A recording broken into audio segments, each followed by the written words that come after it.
ಗರ್ಭಸಂಚಾತ ಚತುರ್ಮುಖ ಬ್ರಹ್ಮನ ಮೊಮ್ಮಗ. ವಿಧಾತನಿಂದ ವಿಧಿಬರಹವನ್ನೇ ಬದಲಾಯಿಸಿ ವರ್ಣವನ್ನೇ ಮೆಟ್ಟಿನಿಂದ ಮಹಾವೀರ.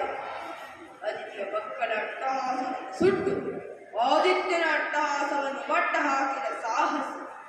ಅದರ ವಿದರ ಸುದಲನ ಸಾತನ ತಲಾತನ ಮಹಾತನ ಪಾತಾಳಗಳನ್ನು ಪಾದದುರಿಯಲು ತುಳಿದಿಟ್ಟ ಪರಾಕ್ರಮಶಾಲಿ. ಅಡಿ ಇಟ್ಟರೆ ತಿರಿಯುವುದು ಕೂಡು, ನನ್ನ ಎತ್ತಲು ಬೆಚ್ಚುವುದು ಮಾಡಿ, ಕೈ ಎತ್ತಲು ಕರಗುವುದು ಚತುರ್ಮುಖನ ಸೃಷ್ಟಿಯೇ ಆಜ್ಞೆಯನ್ನು ಪಾಲಿಸುತ್ತಿರುವಾಗ ಯಕಶ್ಚಿತ್ ನನ್ನ ಮಗ, ನಾ ಜನ್ಮ ಕೊಟ್ಟ ಮಗ, ನನ್ನ ವಂಶವನ್ನೇ ಬೆಳೆಯಬೇಕಾದ ನನ್ನ ಕುಮಾರ, ನನ್ನ ಆಶಾತ್ಕೋತೆಯಿಂದ ಇಂದು ನನ್ನ ಮನಸ್ಸಿಗೆ ನೆಮ್ಮದಿಲ್ಲವೆಂದರೆ ಛೀ, ಇದೊಂದು ಬದುಕೆ, ಇದೊಂದು ಜನ್ಮವೇ, ಎಂಥ ದುರ್ವಿಧಿ, ಎಂಥ ದುರ್ವಿಧಿ. ನಾನೇ ಸರ್ವಶಕ್ತನೆಂದುಕೊಂಡನು, ಅದಾವ ಶಕ್ತಿ ನನ್ನ ಎದುರಾಗಿ ನಿಂತು ಕಾಡುತ್ತಿದೆ, ಅದಾವ